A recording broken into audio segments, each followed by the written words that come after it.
Child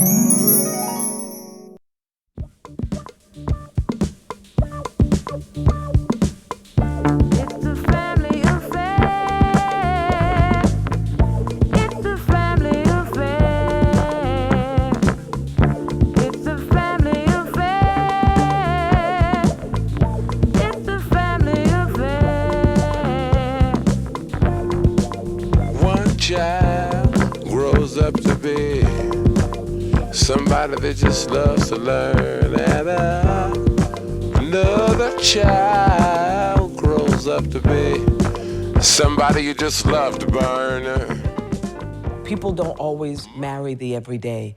They marry the kind of now, kind of wow, and then it gets to the every single day. They're going to bed, they're waking up, they're taking the getting the groceries, taking out the garbage, and loving each other through that. And I remember telling a friend of mine who was about to get married, I said, your marriage doesn't start when you say, I do.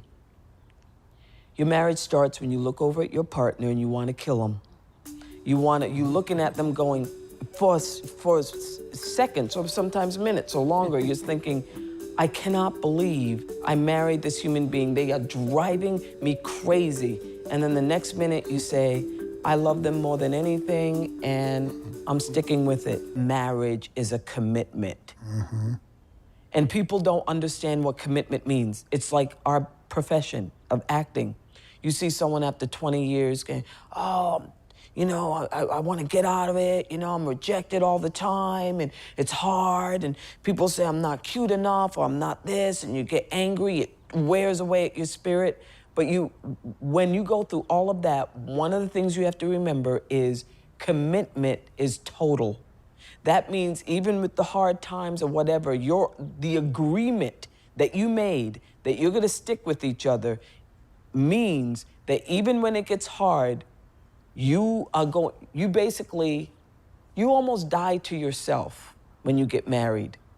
You die to yourself. You die to, not that you don't have your own needs, but your needs have got to meet the needs of the whole. They do. That's the agreement. And so I understood that when I got married. That's what I understood. Actually, that was one of the sayings at our wedding. There is but one degree of commitment, total. That's it. He gives 100%, I give 100%, not 50-50. You get married to somebody, you're singular, he's singular. You come together. Yeah. And then there's two in one. That's right. And so then when you really, really get to that stage of where you understand that love's got to be intertwined, those hearts have to be intertwined. And that's probably not politically correct, but I'm sorry, that's what life is all about. When my dad passed away, part of my heart passed away with him, and it's never coming back. I feel the same way about Julius. I feel the same way about my child. It's one heart. They are completely entwined in my spirit, absolutely. When you see the imperfections of your spouse, that one thing you thought you'd never marry, that one thing that turns you off, that one thing may never change, ever. Mom loves the both of them. You see, it's in the blood. Both kids are good to mom. Blood's thicker than the mud. It's a family affair. It's a family affair. It's a family affair. It's a family affair. Oh, the bear. What the bear.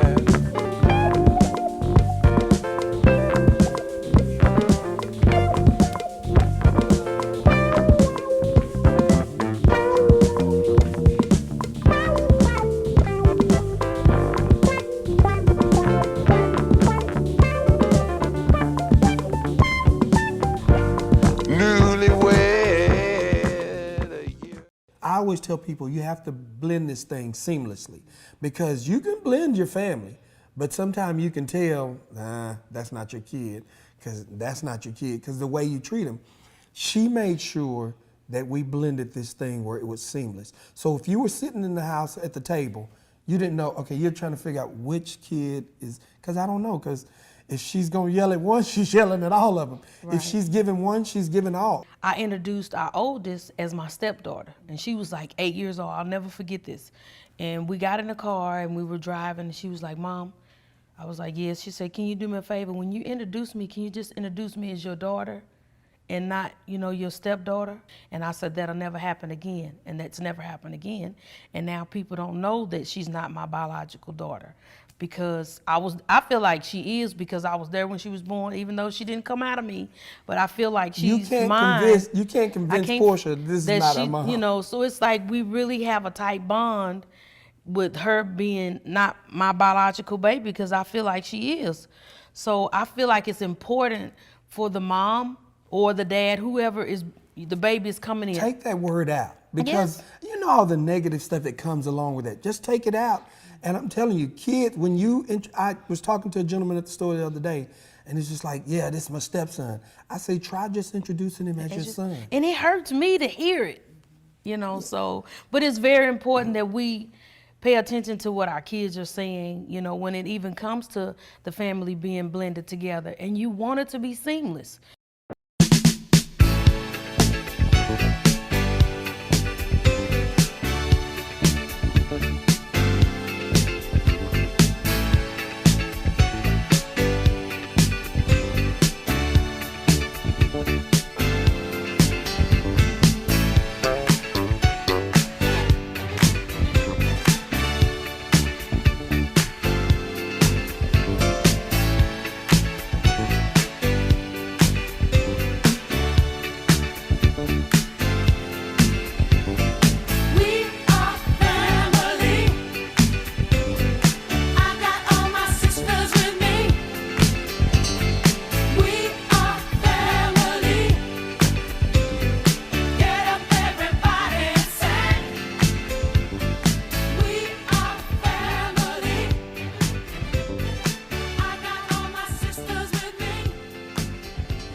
We got married September 26, 2015. Yeah. We left for our honeymoon like 3 days later, and we got back October 11th. So on October 31st, that's when we found out we were having a baby. And so we were only married 1 month. Yeah. 1 month. When people say, like, we jumped into our marriage, like, we jumped in head first. We're all the way in. Like, we were all the way in. Like, it was no, like, oh, I'm gonna get in the house and get to know you, and then, I'm gonna cook these fabulous meals for you, and everything's gonna be perfect. I'm gonna be clicking around in heels all day. No. It was a real, once we got married, it was like, you're throwing up, it was a real experience, It was very scary. Yeah. And the beauty of it was Ben made a decision for us as a family after BJ was born, so 2016, he said, look, we need to go move to Atlanta where you have like a support system. Yeah. And so I was used to change my whole life, so I was having to move to places when I wasn't ready. I come from a very dysfunctional family. Like, my mom lost me to foster care at 6 months of age, went through the court system. So I never had stability. It was just my mom and myself when she was around, and then she had a very, hard drug addiction. So I bounced around my whole life. From high school, I lived with 3 different families in a 4-year period. So I was like the Blind Side story, Antoine Fisher rolled into one. And then my dad was around like at the age of 7 for 5 minutes, and I didn't see him again until I found him on an internet search. So there was no real outlook to look at, relationship 101. And I just didn't want to fail. For me, I knew that I wanted to make things as comfortable for Carly and BJ. And, the uncomfortable is what I'm used to. So I really spent a lot of time by myself, thinking it through. And once I made my mind up, I just said, we're going to do it.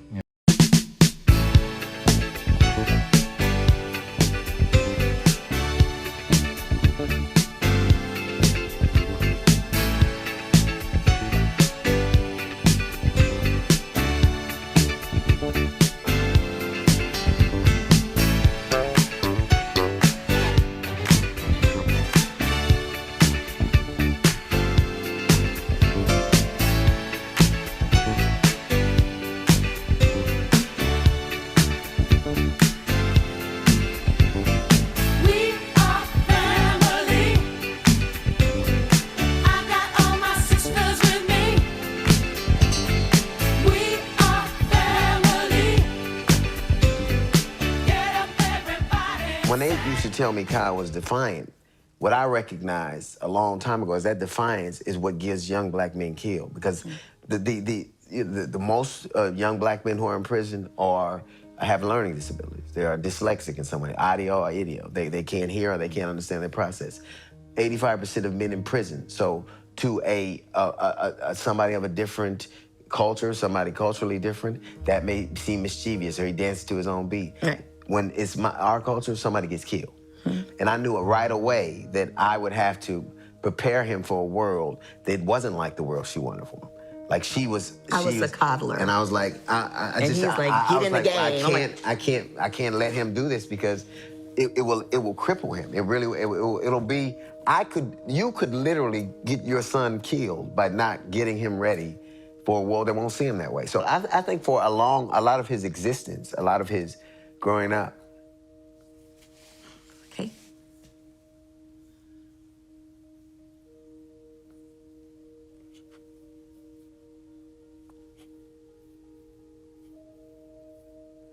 For a lot of his growing up. I failed him. I'm not getting him ready. And I was scared to death that I would, if you fail your son, he dies. He could die. Not my daughters, I knew they'd be all right. But I didn't know how to make him ready for this world and see it clear so he could see what's coming. Like everybody tells you, put your hands on the wheel or stay away from this or don't do this. Black boys don't get that kind of, and you know it. So for me, it wasn't about vanity. It was about, how do I make this boy ready for a world that, like, if something happens to me tomorrow, I know my son is going to be all right. Mm-hmm.